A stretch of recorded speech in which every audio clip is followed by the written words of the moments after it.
Assalamu alaikum beta.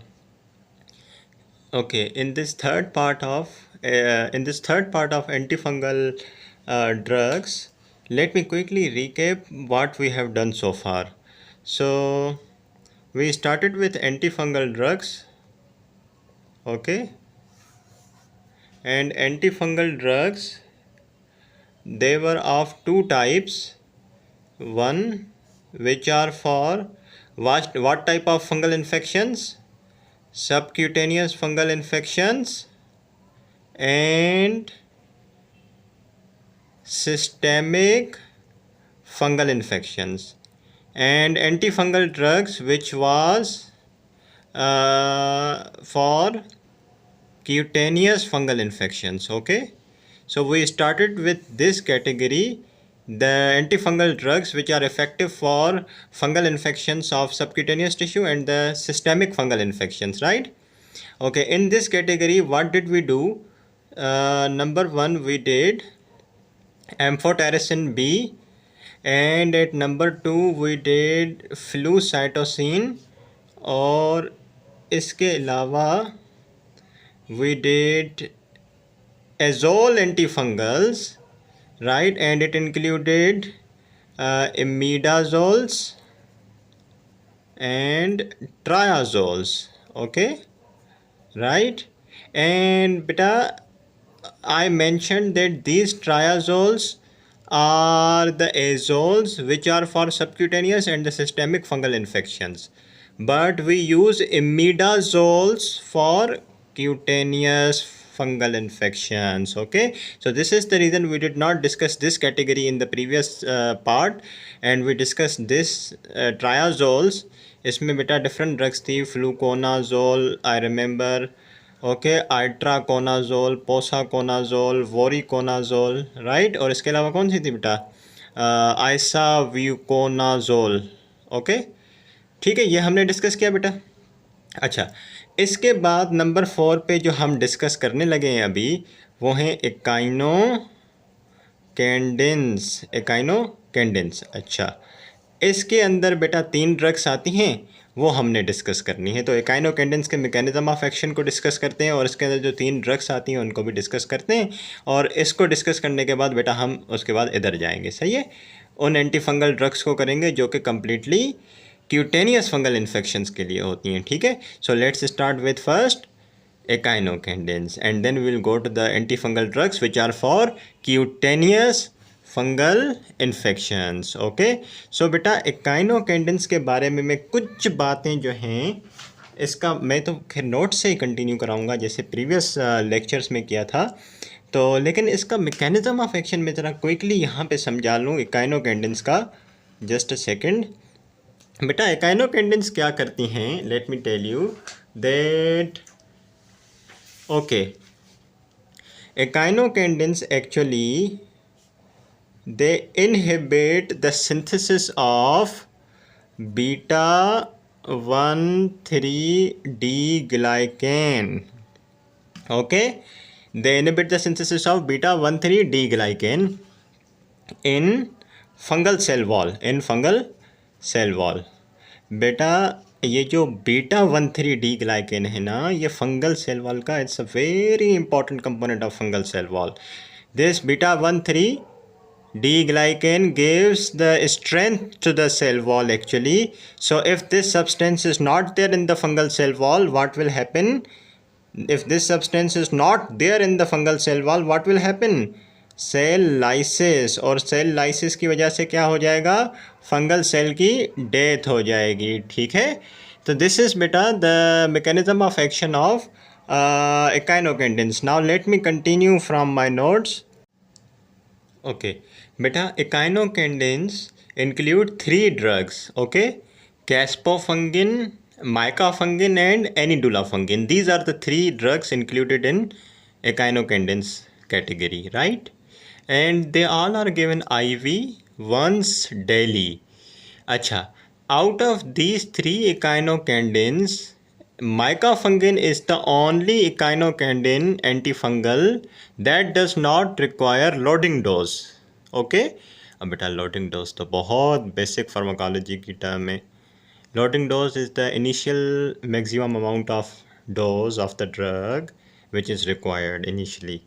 ठीक है, और फिर जो शुरू में बेटा ज़्यादा डोज देना पड़ता है ड्रग का, उसको लोडिंग डोज कहते हैं, और बाद में वो ड्रग का जो डोज है आप वो कम करते जाते हैं। ठीक है, तो इनिशियल जो लोडिंग डोज होता है ना, जो ज़्यादा डोज होता है ड्रग का, ताकि इफेक्टिवनेस प्रोड्यूस हो उस ड्रग की, तो उसको लोडिंग डोज कहते हैं। ठीक है, तो बेटा माइकाफंगिन is the only echinocandin that does not require loading dose. ठीक है, लेकिन caspofungin, enidulafungin, they all are the echinocandins जिनको शुरू में लोडिंग डोज देना पड़ता है, ज़्यादा डोज देना पड़ता है। ठीक है, लेकिन माइकाफंगिन के केस में आपको ज़्यादा डोज, इनिशियल लोडिंग डोज नहीं रिक्वायर होता। ठीक है, अच्छा, इन एकाइनोकेंडिन्स की तरह अगर हम स्पेक्ट्रम देखें तो बेटा ये किस किस को कवर करते हैं? एस्परजिलस फंगस और candida species, including those which are resistant to azoles. ठीक है, कैंडिडा तो बेटा इनको तो आपके जो एजोल्स हैं वो भी कवर करते हैं। ठीक है, लेकिन अगर हाँ एजोल्स के खिलाफ रेजिस्टेंस बना ले फंगस कैंडिडिया, तो then you can use this echinocandins. Okay, so in short, in nutshell, what type of fungi do these echinocandins cover? Aspergillus and Candida. Okay, right. And minimal activity and against other fungi. If we look at its adverse profile, then ये drug जो है fever कराती है बेटा, उसके साथ skin rashes होते हैं, नोजिया और फिलीबाइटस एट द इन्फ्यूजन साइट। बेटा ये ड्रग तो हम आईवी देते हैं, अवेलेबली आईवी फॉर्म में होती है। तो बेटा ये देखो, ये एक वीनस चैनल है। जब यहाँ पे आप ड्रग को आईवी इन्फ्यूज़ करेंगे तो इस वेजल वॉल की इन्फ्लेमेशन हो जाएगी और ये यहाँ पे ब्लड क्लॉट बन जाएगा। इसी को थ्रोम्बोफ्लीबाइटिस कहते हैं ना, if I am not wrong, या वेजल विनस वॉल की इन्फ्लेमेशन और ये ब्लड क्लॉट का बन जाना। सो जहाँ पे आप इन्फ्यूज़ करते हो ये ड्रग एकाइनोकेंडिन, वहाँ पे ये फ्लीबाइटिस हो जाती है। ओके, अच्छा, और इसके अलावा अगर आप ये आईवी इन्फ्यूजन रैपिड करते हो, फास्ट इन्फ्यूजन देते हो, तो हिस्टामिन लाइक रिएक्शन स्टार्ट हो जाएगा बॉडी में, जैसे बहुत ज़्यादा खारिश का होना, that is pruritus my son, and also flushing on the skin, that is redness, that is erythema on the skin. Okay, so be careful, you have to administer this drug a little slow IV infusion. Okay, तो बेटा ये 3 drugs आती हैं एकाइनोकेंडिन्स में। अब ज़रा इन 3 को quickly discuss करते हैं, जिसमें सबसे पहले है ओके, विजिबल ना? ओके, सबसे पहले है caspofungin, right? Then these 2 little babies, micafungin and enidulafungin. Okay, caspofungin is the first line drug for invasive candidiasis, कैंडिडीमिया। अगर कैंडिडा जो फंगस है वो इन्वेजिव है और वो फैल गया है सिस्टम में, वो ब्लड के अंदर स्प्रेड हो गया है, कैंडिडीमिया इसी को कहते हैं ना। जब ब्लड में स्प्रेड हो जाए आपका कैंडिडा फंगस, तो बेटा उस केस में first drug of choice is echinocandins. वो भी कौन सा? Caspofungin. How beautiful it is to know ना, या in medical science, being a medical student, sometimes you come to learn something which is very much fascinating, and you get just mesmerized with that, and you say it's just a wow moment. Somebody suffering from invasive candida and he's having candidemia, first line drug of choice caspofungin. Beautiful for your exam purpose, beautiful for your knowledge. Okay, and this caspofungin is second line of drug for the invasive aspergillosis as well, in patient who have failed or not tolerated amphotericin B or azole. बहुत आसान सी बात है बेटा कि aspergillosis के लिए तो हम एम्फोटेरिसिन बी और एजोल्स भी यूज़ करते हैं, तो पहले वही यूज़ करेंगे, लेकिन अगर वो फेल हो जाएं तो फिर सेकंड ड्रग ऑफ चॉइस जो है वो कैस्पोफंगिन है। Okay, and caspofungin should not be co-administered with cyclosporin due to a high incidence of elevated hepatic transaminases.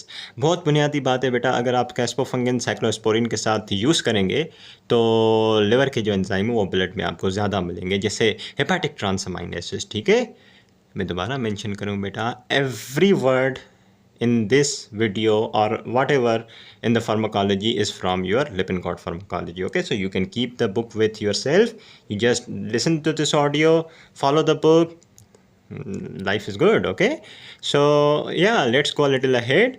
This drug is metabolized in the liver, by the way, by cytochrome P450 enzyme. And you know what, that the cytochrome P450 enzyme which metabolizes this caspofungin drug, what happens with this drug? The enzyme cytochrome P450 which metabolizes caspofungin, this enzyme can be overexpressed, overinduced by rifampin, anti-TB drug. तो बेटा क्या होगा अगर ये enzyme induce हो जाए? तो कैस्पोफंगिन को ज़्यादा से ज़्यादा मेटाबोलाइज करेगा, और जब कैस्पोफंगिन बहुत ज़्यादा मेटाबोलाइज हो जाएगी लिवर में, तो ज़ाहिर है इसकी ब्लड के अंदर कंसनट्रेशन कम हो जाएगी, फिर आपको इसके डोजेस ज़्यादा देने पड़ेंगे. ठीक है. Okay, after caspofungin is micafungin and anidulafungin, the nice two little babies. They are good for candidemia, just like caspofungin, and they are also indicated for the prophylaxis of invasive candida as well.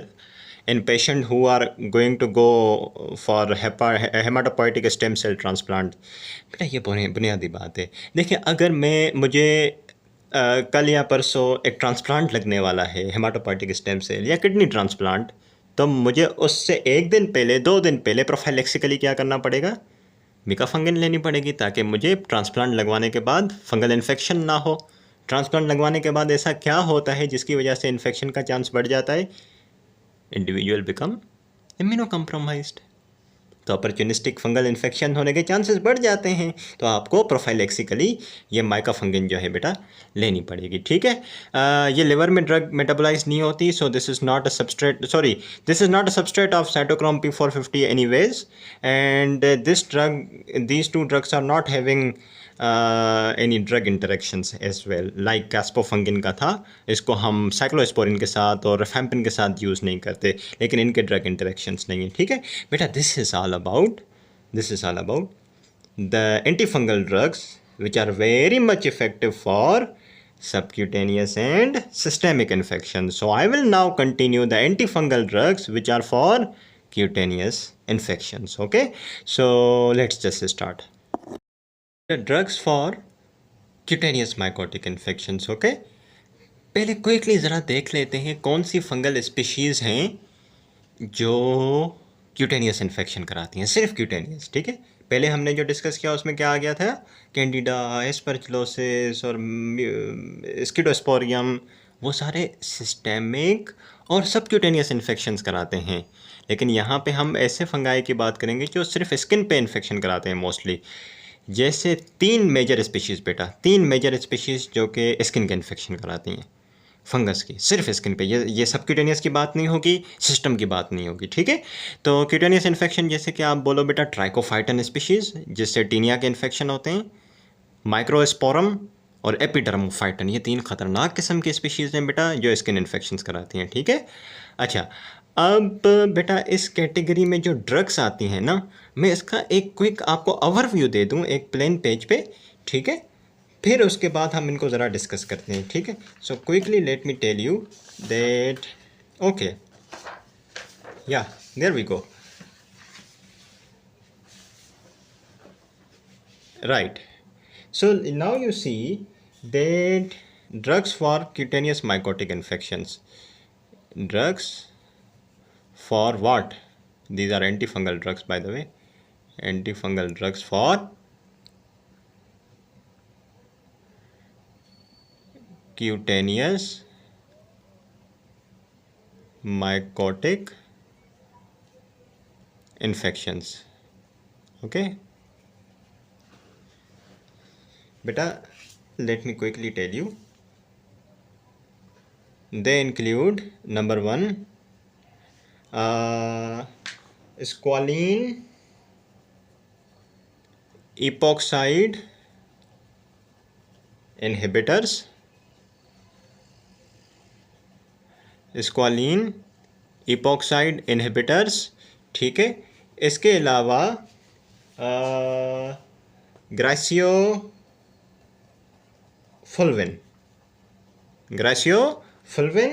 और इसके बाद nystatin. Okay, these must be funny names but very important for your exam. Imidazoles. बेटा अब तो आप बता ही दो मुझे नीचे कमेंट करके कि ये इमिडाज़ोल हमने कहाँ डिस्कस की थी और मैंने क्या बताया था इसके बारे में quickly. These are the azoles बेटा. Okay, so after these imidazoles, okay, number 5 is gonna be efinaconazole, right? And at number 6, let me show you quickly. ये वो सारी एंटी फंगल्स हैं जो कि किसके लिए काम आती हैं, क्यूटेनियस फंगल इन्फेक्शंस के लिए, not for systemic and subcutaneous. Efinaconazole. What else बेटा, cyclopyrox, and number 7 is tavaborol, और उसके बाद tolnaftat. Nothing can be funnier than this, okay, but I still love this. Tolnaftat, okay. And this number 1 category, squalene epoxide inhibitor, this include terbinafine, okay, and what else? Neftafine, what else? Butinafine, okay. So squalene epoxide inhibitors include terbinafine, neftafine, butinafine.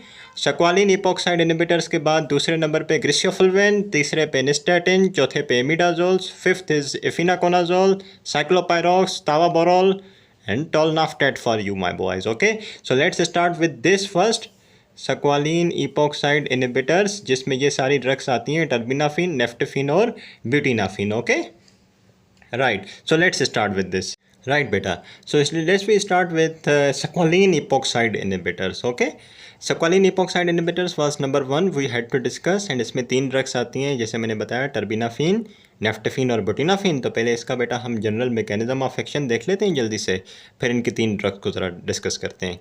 squalene inhibitors, squalene epoxide inhibitors, as the name indicates that these drugs inhibit which enzyme? squalene epoxide enzyme.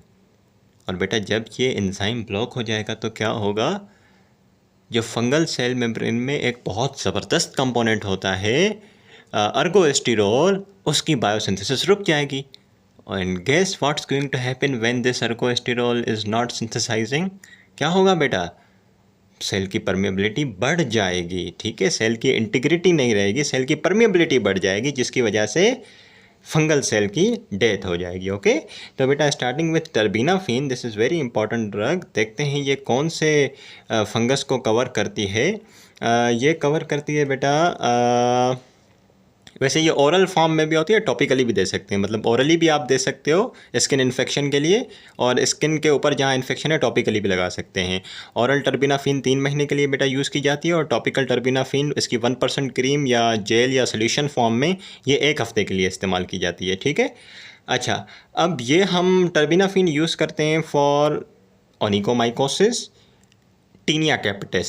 ठीक है, ये दोनों, if I am not wrong, that these 2 infections are caused by this nice little baby, this fungi, trichophyton is the fungi which causes these 2 infections. Okay, by the way, trichophyton also causes Taenia pedis, Taenia corporis, Taenia cruris, Taenia versicolor. So by the way, for onychomycosis and Taenia capitis you go with oral terbinafine, and for these tinea pedis जिसका infection foot में होता है, taenia corporis जिसका infection पूरी body पे होता है, taenia cruris जिसका इन्फेक्शन होता है इंग्वाइनल रीजन में, और टीनिया वर्सिकुलर जिसके hyper pigmented hypopigmented skin rashes बनते हैं बेटा.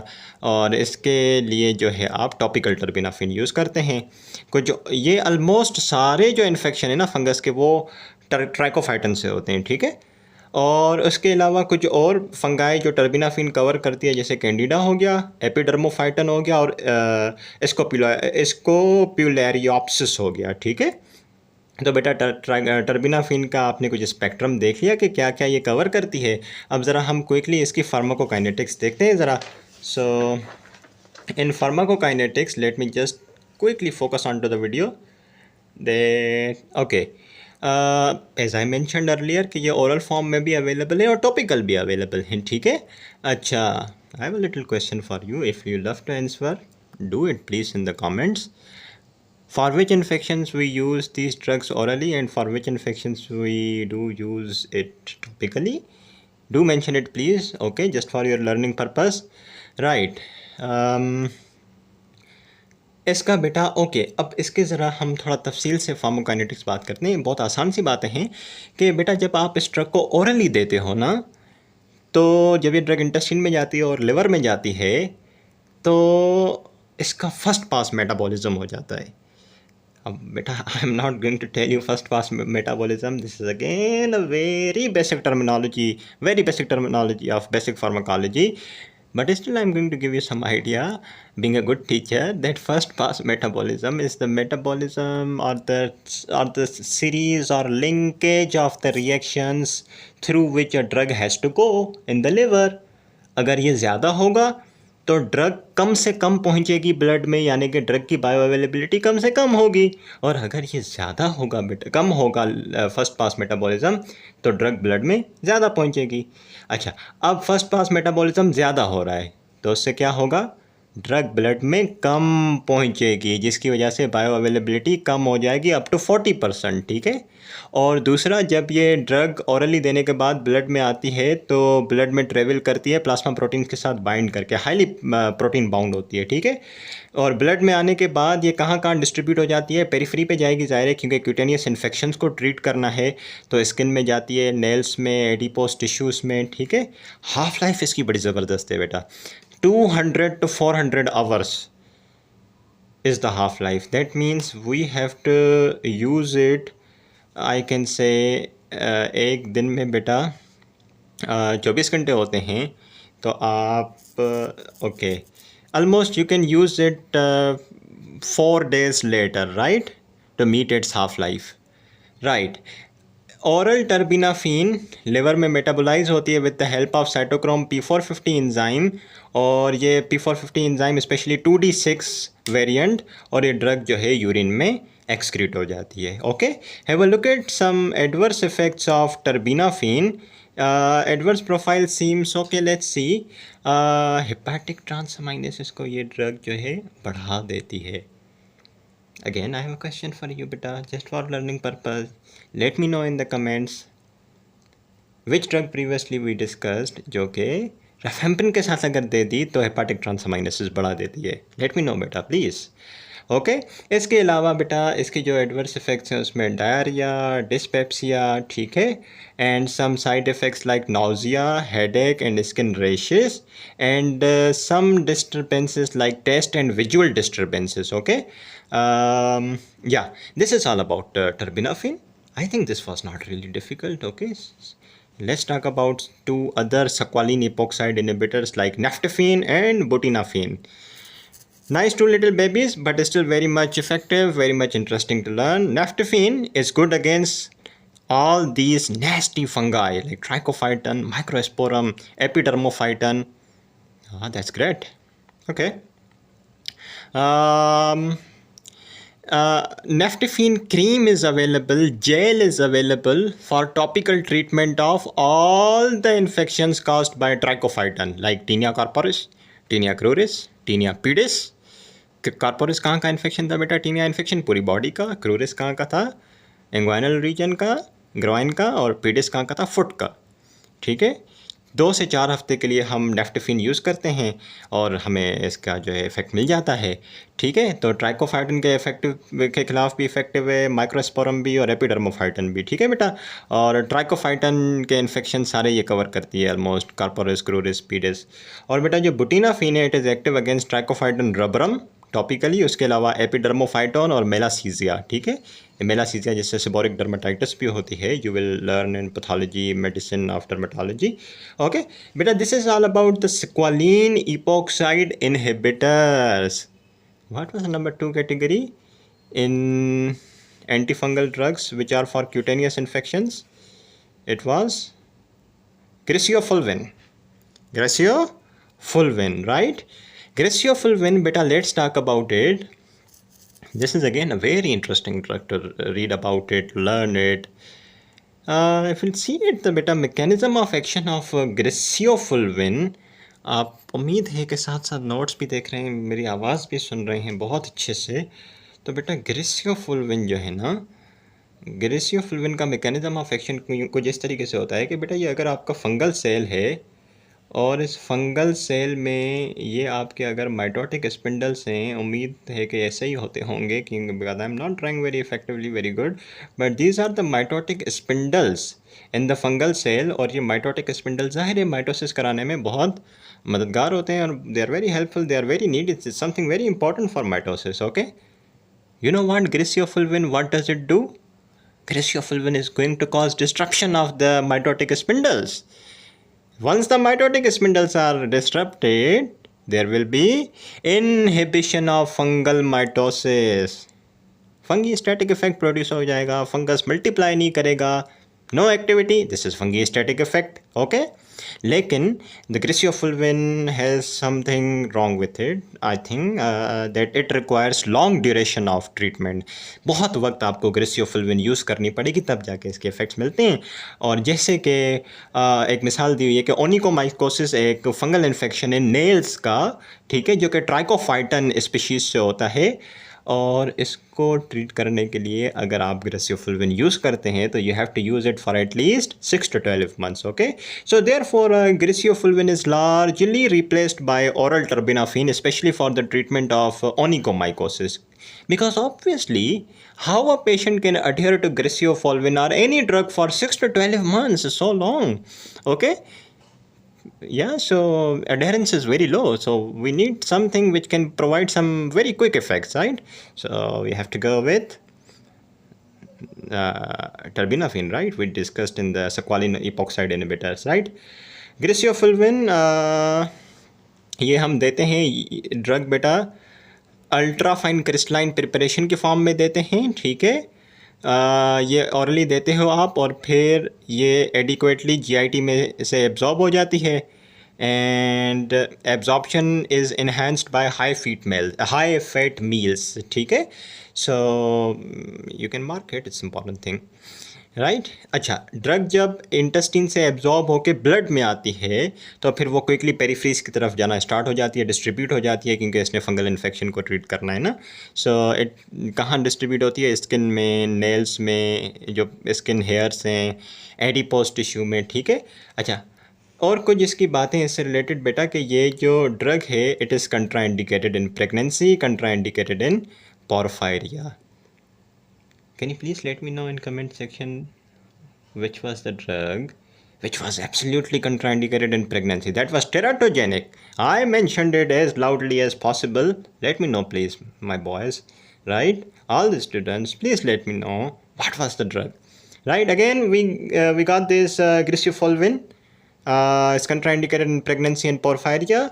ये साइटोक्रोम P450 से मेटाबोलाइज होती है लिवर में और साइटोक्रोम P450 को इंड्यूस भी करती है, ठीक है, बढ़ा देती है उसकी एक्टिविटी को, जिसकी वजह से कुछ एंटी कोआगुलेंट ड्रग्स जो हैं उनका मेटाबॉलिज्म बढ़ जाता है, क्योंकि जाहिर है इसने एंजाइम को ओवर एक्टिवेट कर दिया है, तो मेटाबॉलिज्म एंटी कोआगुलेंट्स का बढ़ जाएगा, तो एंटी कोआगुलेंट्स की जो कंसनट्रेशन है सीरम में कम हो जाएगी, फिर आपको उसके ज़्यादा डोजेस देने पड़ेंगे। तो मेक श्योर आप ग्रेसियोफुल्विन और एंटी कोआगुलेंट साथ में दें ही ना, और अगर दे रहे हैं तो एंटी कोआगुलेंट्स के ज़्यादा डोज देने पड़ेंगे, ठीक है बेटा। Okay, let's now see after griseofulvin statin, right? If you remember, how many drugs did I tell you for the treatment of cutaneous infections of fungi? At least there were 6 to 7 drugs. How many have we done so far? Number 1, squalene epoxide inhibitor. Number 2, graciofulvin. Number 3, we got there nystatin. Again, a nice little baby. It's really important thing. Nystatin is a polyene antifungal. Now you must have been familiar with my voice and everything, and you are. I hope you are sure. I'm going to throw a question for you. Can you please let me know that which antifungal we previously discussed was polyene? I have a hint for you. The answer for this question is in part 1. Just go and check it out. So let me continue nystatin. बेटा nystatins are polyene antifungals obviously, and they are very much similar to amphotericin B. Okay, so almost there is answer for you. So amphotericin B के साथ structurally, chemically, even mechanism of action भी same है और same resistance as amphotericin भी, ठीक है। तो बेटा ये चीज़ें हम यहाँ डिस्कस नहीं करेंगे obviously, so it is completely similar to amphotericin B. Yeah let's talk about nystatin something else, that this drug is negligibly absorbed from GIT, और मतलब ओरली अगर देंगे तो बहुत कम एब्जॉर्ब होगी जीआईटी में से और ब्लड में बहुत कम आएगी, negligibly. Also it is not used parenterally, यानी कि हम आईवी भी नहीं दे सकते, आईएम भी नहीं दे सकते, और जो भी पैरेंट्रल रूट है वहाँ से नहीं दे सकते because of systemic toxicity, acute infection related toxicity and nephrotoxicity. So this is the problem with this drug, and this is a huge problem to be dealt with. Parenterally it is causing systemic toxicity. Orally it is leading to a little bit sort of issue that it is negligibly absorbed from GIT, so it's not going to be effective. Okay, also beta, let's now see the spectrum of this drug. That nystatin is used for treatment of cutaneous and oral candida infection, ठीक है। तो ये particularly nystatin बेटा कैंडिडिया infection के लिए है, ठीक है। जो कौन से कैंडिडिया इन्फेक्शन अब बोले, सिस्टेमिक नहीं, क्यूटेनियस और मिकोजल, ओरल मिकोजल और क्यूटेनियस। अच्छा, अगर आपसे कोई पूछे सिस्टेमिक कैंडिडीमिया जो होती है उसके लिए फर्स्ट ड्रग ऑफ चॉइस क्या है, प्लीज़ बेटा इसको तो बता दें। ये होती है जो हमने पीछे डिस्कस की आपकी एकाइनोकेंडेंस में, कैस्पोफंगिन। nystatin is really good drug, but for not candidemia, for superficial cutaneous infection by candida and oral mucosal infection by candida. Okay, अच्छा, उसके लिए फिर हम यूज़ कैसे करते हैं इस ड्रग को? अगर मतलब आप इसको अज्यूम करें कि अगर किसी को ओरल इन्फेक्शन है कैंडिडा का ओरल मिकोजा में, तो उसके लिए हम ओरल, अब दो तरीके हैं बेटा, स्विश एंड स्वालो और स्विश एंड स्पिट। स्विश करें और उसके बाद स्वालो कर जाएं उसको, वाटर को ड्रग के साथ, नो इश्यूज़, या फिर स्विश करके बाहर स्पिट आउट कर दें, ठीक है, for the treatment of oropharyngeal candidiasis, जिसको हम ओरल थ्रश भी कहते हैं, ठीक है। अच्छा, वो वजाइनल कैंडिडियासिस भी होती है जिसको हम वजाइनल थ्रश कहते हैं, तो उसके लिए आप ये ड्रग इंट्रावजाइनली देते हैं, ठीक है। और अगर किसी को स्किन इन्फेक्शन है कैंडिडिया का, तो उसके लिए आप टॉपिकली ये ड्रग अप्लाई करते हैं, ठीक है। So this is about nystatin बेटा। Okay, after nystatin we have got imidazoles, right. Now I am on imidazoles. तो बेटा दो तरह के एजोल थे ना, एक इमिडाजोल और ट्रायाजोल। जो ट्रायाजोल्स हैं वो तो कम्प्लीटली उधर हमने यूज़ किए for the treatment of systemic and subcutaneous fungal infections, लेकिन इमिडाजोल्स को हम यहाँ यूज़ कर रहे हैं for the treatment of cutaneous fungal infections. Okay, imidazoles are again, as mentioned, as you know, they are azole derivatives. They are azole derivatives, and imidazoles include butaconazole, clotrimazole, iconazole, ketoconazole, miconazole, oxyconazole, sertaconazole, and some other drugs like sulconazole, traconazole, thioconazole. Azole, right? You have to remember it anyways. Okay, I'll try to put a video for you जिसमें मैं इनके mnemonics भी attach करूँ ताकि आपको याद करने में भी आसानी हो, ठीक है, समझने के साथ साथ। Okay, these are topical agents, इनको टॉपिकली यूज़ करते हैं, ऑरली पैरेंट्रली नहीं।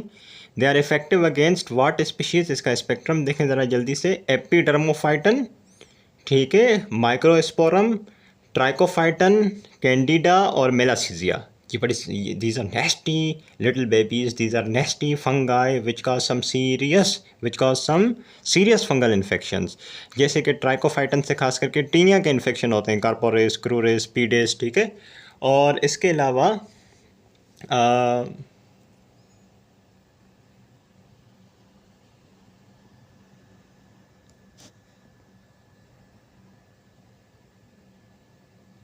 Okay, so let me just focus on it. I don't know what's the issue with this, but still I hope it is visible to you, right? Okay, so trichophyton के बेटा ये infections और candida के infections like oropharyngeal candidiasis and vulvovaginal candidiasis, right? For this imidazoles are very much effective, right? Okay, so right, these all are the drugs which are included in this category.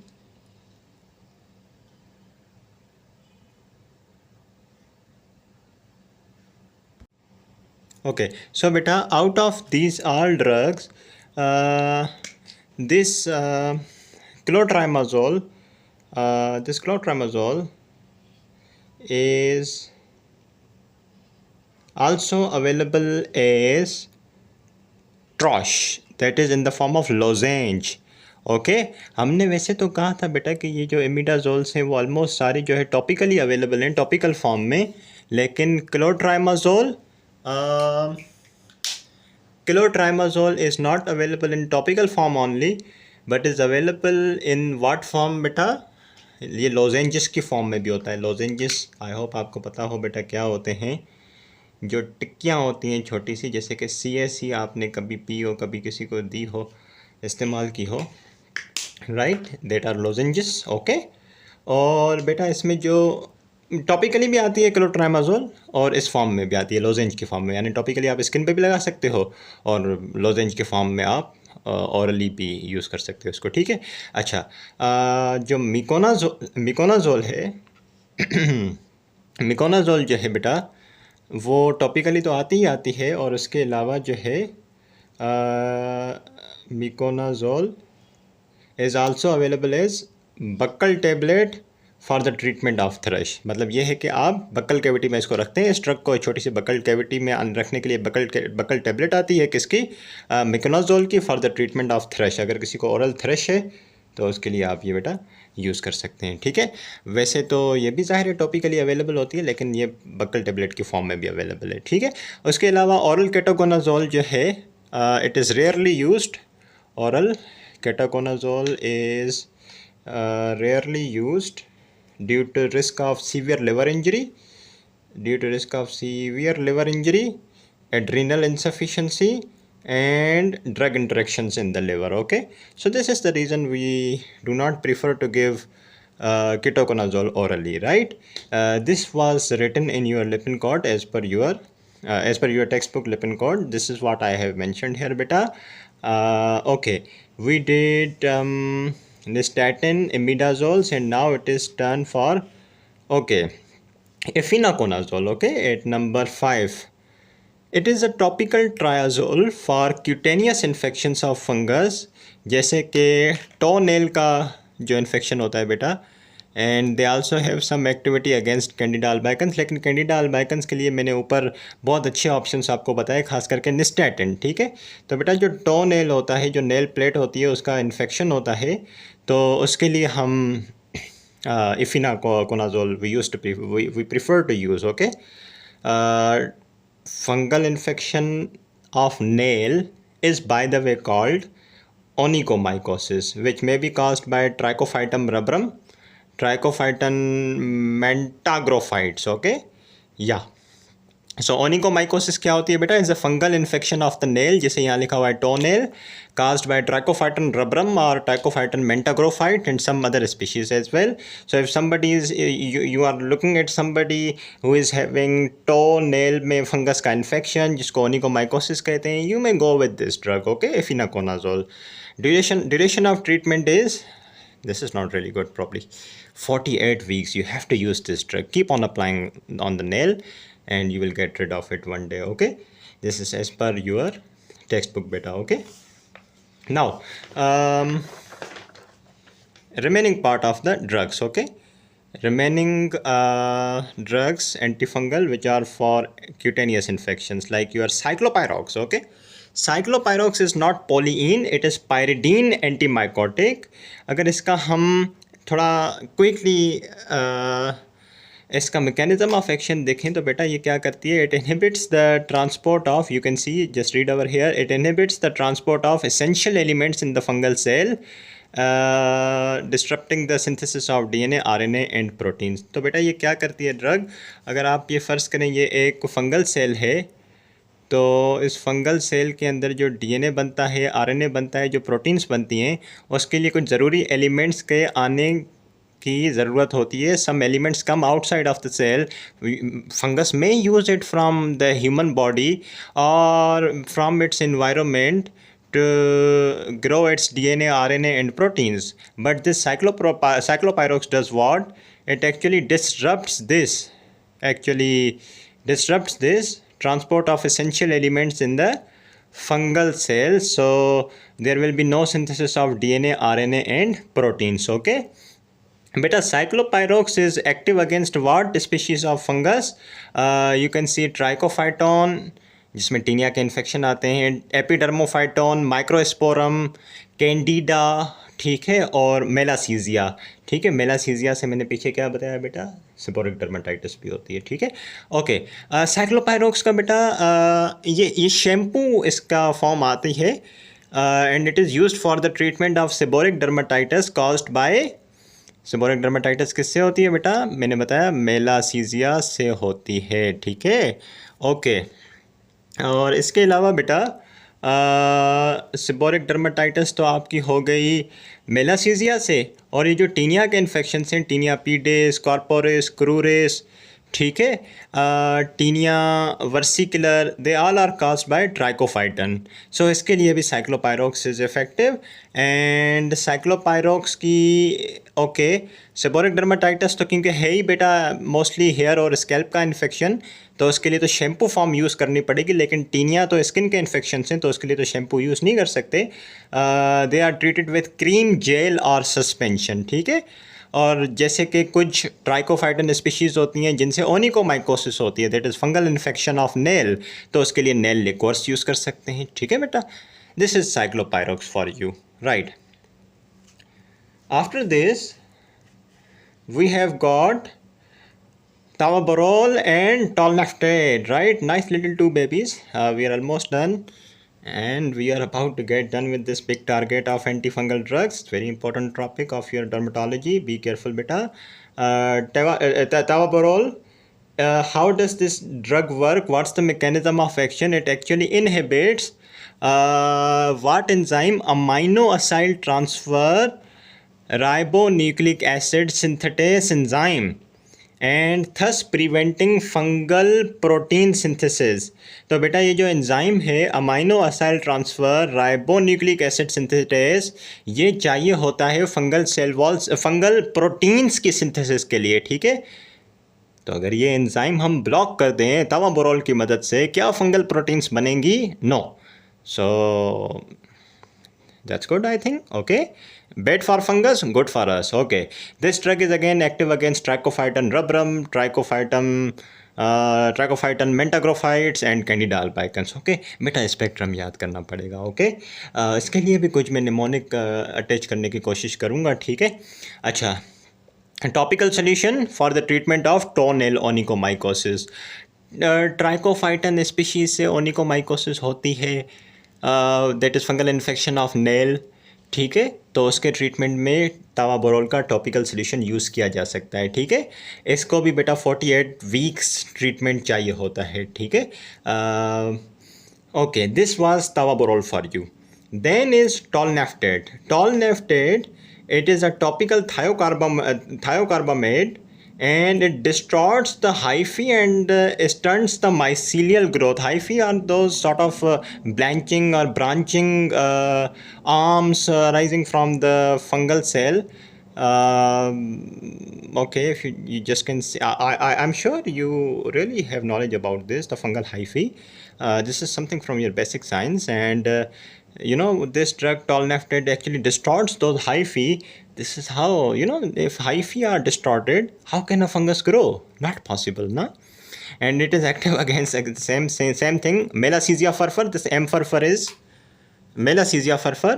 Other species which it covers is Microsporum and Epidermophyton. Okay, So that's it.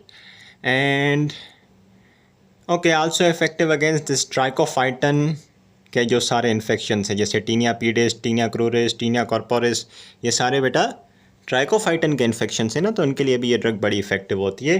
But it is not effective against Candida.